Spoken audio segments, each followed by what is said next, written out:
Hello friends, welcome to my channel. Today, let's all watch this video together from start to finish. I hope you enjoy it a lot.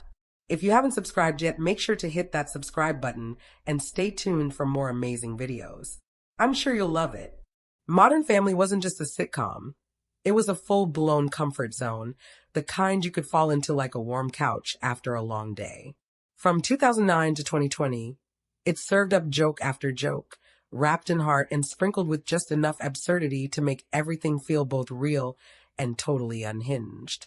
And while every fan has their favorite chaos-fueled moment, be it Cam in full clown mode, Phil being an overgrown child, or Gloria casually threatening someone in her heels, some episodes just knew how to crank the funny dial to 11. Trying to pick just a few episodes out of Modern Family's 250 feels a bit like picking a favorite child. If all your kids were wildly funny and a little bit a mess.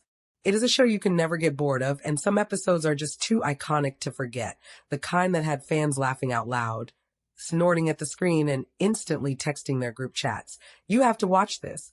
So here's a fun bunch of 20 laugh-out-loud episodes that you definitely cannot miss. Fulgencio is one of those episodes where chaos and heart go hand in hand. It kicks off with the kind of family drama that feels all too real. Gloria just had a baby, but the real battle? Naming him. Between her strong-willed mom, Pilar, who comes storming in with opinions from another era, and Jay, who's clearly out of his depth, the whole thing turns into a baby-naming standoff. Everyone's got many ideas, but no one's backing down. Jay's just doing his best to keep things calm without totally losing his cool. Over at the Dunphy house, it's business as usual, which means total mayhem. Phil's doing his best to play superdad while everything crumbles around him. The kids are knee-deep in their own mini-disasters, and Phil's out here looking like a one-man juggling act who's running out of hands. But then comes the twist that makes the whole episode sing. A brilliant spoof of The Godfather that's so ridiculous it ends up being kind of genius. While Phil standing in church becomes the baby's godfather in the most literal way possible. Luke's off running his dad's errands in a hilariously over-the-top montage. It's campy, it's smart, and somehow it just works. And just when it's all becoming madness, the show pulls you back in with a quiet gut punch. Jay, gruff, old school, emotionally allergic Jay, suddenly decides to name the baby after Gloria's late father. It's a small moment, but it lands hard with the viewers. That's the thing with this family. They fight, they tease, they steamroll each other, but there's real love under all the hubbub. And when you throw in Gloria's loud mom and the sister who always gets overlooked, it becomes this perfect little storm of dysfunction and affection that Modern Family always seems to nail. If anyone thought coordinating a family Christmas was hard, they clearly never tried throwing one together in less than a day. In this absolute gem of an episode, the entire gang realizes they won't be together on the actual holiday, so they scramble to whip up an express Christmas celebration instead. Naturally, it all spirals into chaos before you can say, pine-scented candle. The episode works so well because it splits the characters into oddball pairings, sending them off on different holiday missions. Every time the show switches up the dynamic like this, something magically amazing happens. Whether we see our flamboyant Cam trying to find the perfect sentimental gift for the tough Jay, or we see the kids being thrown into last-minute shopping madness, the episode's pacing is relentless. This episode perfectly captures the holiday frenzy so well that it's become a go-to rewatch for fans during the month of December. The way everyone keeps crashing into last-minute disasters, emotional meltdowns, and totally avoidable misunderstandings is all too real, but somehow still heartwarming by the end. It's peak Modern Family energy, total madness followed by a group hug. In the early days of Modern Family, things were still a little awkward. Coal Digger is the episode where all that awkward family closeness really comes to the surface, especially between Claire and Gloria. Everyone's still figuring each other out, and not all of it's pretty. It all kicks off with Luke and Manny getting into it at school. It was typical kid stuff, but the fallout ends up being way more about the grown-ups. The air's thick with tension, and no amount of forced smiles or casual poolside small talk can cover this awkward mess-up. And once that accidental coal digger slip happens, the claws come out all sharp. It's the kind of uncomfortable that makes you laugh because you've been there, trapped in a family gathering where someone says something weird, and suddenly everyone's trying way too hard to act normal. But the beauty of it? That simmering awkwardness actually cracks something open. Gloria and Claire, who've been circling each other with guarded smiles, finally let some of that mess out. It's not some big, dramatic showdown, just a quiet, honest shift. The weirdness turns into warmth. And the kids? As usual, they accidentally do all the heavy lifting when it comes to emotional breakthroughs. A playground insult somehow nudges the adults into actually growing up a little. That's modern family magic right there. Unplugged is the episode where the idea sounds simple, no screens for a day. Harmless, right? But throw in a competitive Claire, a sneaky Haley, and Phil being, well, Phil, and things unravel faster than someone trying to untangle earbuds from the bottom of a bag. Claire treats it like a noble mission, but you can practically see the steam coming out of her ears the moment someone maybe peeks at a notification. Haley, of course, finds a way to fake it with the kind of low-effort genius only she could come up with. Meanwhile, Phil, who takes everything way too seriously and not seriously enough at the same time, ends up in full slapstick mode over something basic. It's chaotic and petty, and it is equally how most family challenges end up, more about ego than ethics. But at the end, because of Haley's sheer genius, Phil said the iconic line, "Holy crap, we've been Shawshanked." But then there's Jay, quietly spiraling into a full-blown dog whodunit, because he's convinced Gloria might have done something horrifyingly hilarious to the neighbor's pet. The longer he stews on it, the funnier it gets. Part mystery, part paranoia, and all Jay being weirdly fixated in that way only he can pull off. And off to the side, Cam and Mitchell are deep in preschool panic mode, trying to charm their way into elite academia for a toddler who couldn't care less. It's all awkward smiles and oversharing, the kind of couple meltdown that makes you want to hide behind a couch pillow. Nothing really goes the way anyone planned, but that's what makes it land. It's modern chaos in all its screen-obsessed, overthinking glory. Undeck the Halls brings that kind of perfectly imperfect holiday energy only a first-season episode can. Everything's still a little rough around the edges, characters figuring each other out, clashing in ways that are more awkward than heartwarming. But somehow, that makes it feel even more relatable. It's chaotic, loud, and just barely holding it together. Basically, like most of our real-life holidays, Claire's on a full-blown mission to crack the case of a mysterious burn on the couch. She's this close to pulling out a magnifying glass, while Phil is in full dad mode, threatening to cancel Christmas if no one confesses. The catch? Phil's way too soft for that kind of tough love. He tries to play the strict parent, but every attempt ends in nervous backtracking. You can see his sparkly, soft heart showing through. He's just not wired to be the bad cop, even with tinsel everywhere. Meanwhile, Cam and Mitchell somehow manage to ruin Santa's entire day. It's the kind of snowball effect only those two could cause, starting with good intentions and spiraling into complete mall mayhem. Add a run-in with aggressively chipper carolers, and they're suddenly fighting a war on multiple holiday fronts. But while the rest of the family is busy accidentally setting fires, literal or emotional, Jay is off quietly trying to make sense of what the holidays look like now. Now he has Gloria and Manny in his life. The mother and son duo are introducing all these new traditions and foods that he didn't grow up with. But Jay tries his best to bring the two worlds together by being his gruff self. No grand speeches are given while doing so. We just see a man trying to meet his people halfway, even if he's not totally sure what that looks like. Messy, it's warm, and it feels exactly like a real family trying to do Christmas. Everything is full of love, weird tension, and one couch that may never recover. This one's only the second episode of the entire show, but it already feels like everyone's falling into their wonderfully chaotic grooves. Phil's out here trying so hard to be super dad. He's on a mission to teach Luke a life lesson about responsibility. But because it's Phil, of course, things take a sharp left turn into absurdity. What starts as a sweet idea quickly turns into a giant cringe fest, with Phil fumbling through his plan like a man who read half a parenting book and decided he'd wing the rest. Luke's mostly unfazed, but Phil, well, he's the one who ends up learning the hard way. Again. Meanwhile, Mitch and Cam are still learning the ropes of parenting without totally losing their cool. They've just dipped their toes into the daycare scene. And it's a whole new jungle filled with side eyes, snack time showdowns, and those oh-so-subtle parenting suggestions for moms who basically have PhDs in judging. Mitch, forever on edge, gently suggests Cam maybe dial it back just a smidge, which, let's be honest, is like asking the sun to dim a little. Cam tries. He really does.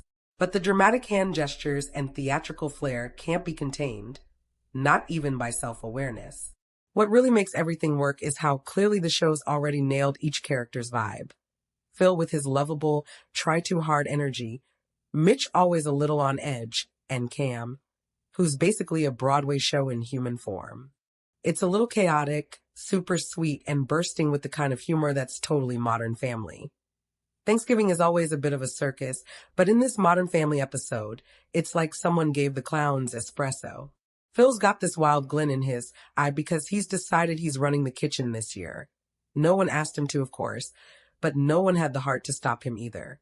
And it all starts off with this manic confidence, like he's auditioning for a Food Network special.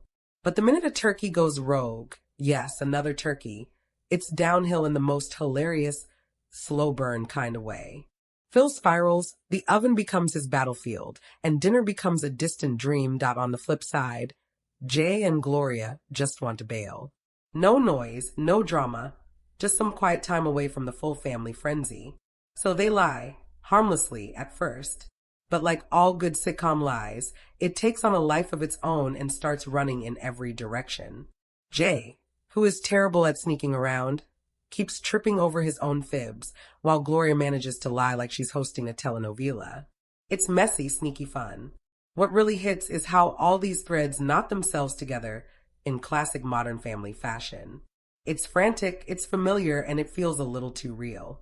Because let's face it, who hasn't watched a holiday dinner crumble while pretending everything's fine? Valentine's Day isn't always a staple in sitcom land. But Modern Family made it a tradition worth waiting for, and it all started with this absolute riot. Phil and Claire, trying to spice up their romantic life, go all in on roleplay. Enter Clive Bixby and Juliana. They're made-up alter egos who are supposed to be sexy and mysterious. What unfolds instead is one of the show's most awkward and hysterical date nights, complete with wardrobe malfunctions and public humiliation. But it's not just about the Dunphys. Mitch and Cam get roped into helping Manny win over a girl he likes, which ends up being way more complicated than they expected. Watching two grown men try to navigate preteen romance advice while dealing with their own differing ideas of Valentine's Day is just chaotic enough to work. One of the best bits? Mitchell, who's usually the calm and collected one, lets loose and goes full drama queen when he steps in to help Manny take on his poetic rival. It's not every day you see the uptight Mitchell this over the top. But in all honesty, it's a treat for the fans. Things might not go Manny's way in the end, but the episode still wraps up with laughs and heart that Modern Family nails every single time. The Disneyland episode from season 3 is like one big chaotic family roller coaster. Bright, loud, slightly exhausting, but somehow still full of charm. Sure, it might have the vibe of a sneaky corporate collab, but it leans into the madness so well that you don't really mind. Throwing the entire extended family into the sensory overload of Disneyland? Yeah, the chaos writes itself. Everyone's got their own little adventure going on, like side quests playing out in between pickles and long lines. Dylan showing up is something that Haley never sees coming. He's all dressed up, first as Dapper Dan, then as a bear, and he went full dramatic romance mode to win her back. And while it's totally over the top, there's something ridiculously lovable about how sincere he is. Manny, meanwhile, can't be bothered with Magic Kingdoms. He's too busy being a moody old soul scrolling on his phone. That kid's got the energy of a retired librarian who just wants some peace and quiet. And then there's Gloria, glamorous as ever, but tragically betrayed by her choice of shoes. Every painful step she takes becomes a running joke, and the way her patience slowly unravels? Comic gold. She's a queen, but even queens need some comfy sneakers or sandals. Cam and Mitch, bless them, are deep in the trenches of toddler chasing. Lily's got one speed, Zoom, and they're barely keeping up, juggling parenting with fun. Theme park survival mode, and they're one wrong turn away from fully spiraling. All a bit much in the best way. Hectic, heartfelt, and just messy enough to feel real. The Kiss is one of those episodes where Modern Family quietly sneaks up and gets real in between the laughs. It all sort of orbits around Mitchell, who's not big on PDA, and it's not just a quirk. There's definitely more going on beneath the surface, especially when it comes to the oddity in Mitchell and Jay's bond. Jay's never been the warm and fuzzy type, and you can tell that shaped Mitchell in quiet ways over the years. The show doesn't spell it out, but it leaves just enough hints to make it feel real and relatable. Without weighing things down, Cam, being Cam, is all over it, trying to nudge Mitch out of his shell with a surprise kiss here and there, none of which go to plan. He's all love and flair. Mitch is all secondhand embarrassment, and it's this sweet, clumsy dance that makes you root for both of them even harder. Meanwhile, Gloria's on her own little mission to embrace her Colombian heritage more fully, and she's doing it with all the usual flair and fire. Jay, of course, is basically just confused the entire time, but in that adorably oblivious way that somehow doesn't make you mad at him. It's less about culture clash and more about culture confusion with love. And then there's Claire, going full panic mode because Alex might like someone. One tiny boy crush, and suddenly she's spiraling into full overprotective mom mode. She ends up turning a completely normal teen moment into a disaster. Like always, it all plods into one of those classic Modern Family whirlwinds. Everyone is packed into the same space, talking over one another without listening, throwing in a few hugs, engaging in hilarious arguments, and offering apologies, all happening at once. Maybe it is a little loud and chaotic, but it's kind of perfect, too. Run for Your Wife is one of those early Modern Family episodes where the chaos feels just the right amount of familiar. Phil, in all his lovable overconfidence, decides he can outrun Claire, who, by the way, actually runs. Like on purpose. Regularly. But that doesn't stop him from turning a throwaway comment into a full-on race, because of course it doesn't. And watching these two turn a fitness squabble into a full-blown turf war? It's peak Dunphy energy, competitive, slightly ridiculous, and somehow still charming. Meanwhile, Cam and Mitch are knee-deep in rookie parent panic. Lily takes a tiny bump to the head, and suddenly it's code red. Mitch is trying to keep it together, Cam's on the verge of tears, and the next thing you know, they've accidentally locked their baby in the car. Cam, in full dramatic flair, grabs a trash can like he's about to do a superhero rescue, while Mitch stands nearby just spiraling. It's the kind of disaster that feels so absurd but also weirdly real if you've ever had one of those "we're definitely not ready for this" moments. What makes the whole thing work is that none of it feels forced. It's loud, it's messy, but it's all rooted in that brand of Modern Family heart, where even a jogging rivalry or a locked car becomes a window into how much these people care, even when they're completely losing it. And honestly, Kim wielding a garbage can like a medieval weapon of love. That's just the cherry on top, that there's chaos. And then there's Modern Family graduation day chaos. Alex is graduating and the whole family's trying to make it on time, but absolutely nothing goes right. Jay's gate won't open. People are dressed to the nines but forced to climb fences, and Claire is 2 seconds away from a breakdown. Claire and Phil end up hitchhiking, and then they quite literally roll into the ceremony in the most disheveled way imaginable. It's physical comedy gold, think hill rolling, sweat, and tears, but at the same time, it paints such a sweet picture of just how far these parents will go for their kids. It's also a perfect snapshot of what makes the Dunphys such a lovable mess. They're flawed, reactive, sometimes too much, but they're always trying. That's what makes their journey feel so authentic. They don't always succeed, but the effort's always there, wrapped in pratfalls and panic attacks. The future Dunphys is where things get a little weird, in the best way. Claire's just in for a hospital checkup, but somehow it turns into a full-blown existential meltdown. While she and Phil are sitting there waiting for news, they catch a glimpse of what could be their kids' future selves, and it's basically a horror story. Lazy, loud, off-the-rails versions of Haley, Alex, and Luke, all squished into one giant warning sign. Here's the wild bit. Rather than brushing it off like most parents might, Claire and Phil go into total meltdown mode.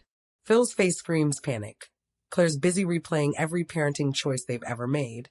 And suddenly, it's less about the hospital and more like, wait, have we completely messed up our kids? The imaginary future kids are just creepy enough to push things into weird dreamland, and somehow it works. The whole episode feels like one of those stress dreams where nothing's quite right. But underneath all the chaotic overthinking is a relatable little truth. Because honestly, what parent hasn't had that 1 second of panic thinking, please let my kid turn out okay? Modern Family takes that tiny relatable fear and blows it up hilariously out of proportion. But they still manage to wrap it all up with laughs and are full of heart. It's freaky, it's funny, and it's one of those gems that shows just how far the show will go to poke fun at our biggest worries. All the while, somehow making them feel okay. You've ever watched Modern Family? Chances are you remember Cam's clown alter ego, Fizbo. Once Fizbo enters the picture, things are never quite the same. And not just because of the face paint and balloon animals. Cam's dead serious about clowning, which is hysterical all on its own, especially when set to ominous music as he applies makeup like he's preparing for a ritual. The whole thing builds up to Luke's birthday party, which descends into chaos thanks to everything from zipline mishaps to a minor hospital trip. The best part, though? The tension between Cam's clown pride and Mitch's barely concealed clown dread. Mitch clearly wants Fizbo to disappear forever, but Cam can't help himself. And then there's that oddly touching moment when Fizbo defends Mitch at a gas station, and Mitch can't hide how smitten he is. What starts as a goofy birthday episode ends up being weirdly heartfelt and warm. It's chaotic and clownish for sure, but it's also a peek at how much Cam and Mitch care about each other, even when they're being their most ridiculous selves. This one's a masterclass in comic timing, and it's also a beautiful mess. With the kids, Luke and Manny, supposedly babysitting Lily, all the adults head off for their own adventures. Claire and Gloria hit the spa, Jay and Cam go to a bar to watch sports, and Mitch and Phil decide to chill and catch a movie. Here's where it all goes sideways. Claire is convinced something shady's going down back home, and she's absolutely right. Luke and Manny throw a party while pretending to babysit. Meanwhile, Mitch and Phil accidentally eat special gummy bears and spend the rest of the evening trying to hold it together while very much not holding it together. Watching them panic in line at the movie theater, then rush home trying to act normal, is side-splitting. And the best part? Claire is so focused on catching the boys in the act that she doesn't even notice her husband and brother are completely stoned. What really makes this episode sing is the unexpected character pairings. Jay and Cam have almost nothing in common. Hence, watching them try to bond over sports is painfully awkward in the best possible way. The episode juggles all the storylines without missing even a beat. Everyone gets a moment to shine. And by the end of it, even with all the disasters, you still walk away smiling.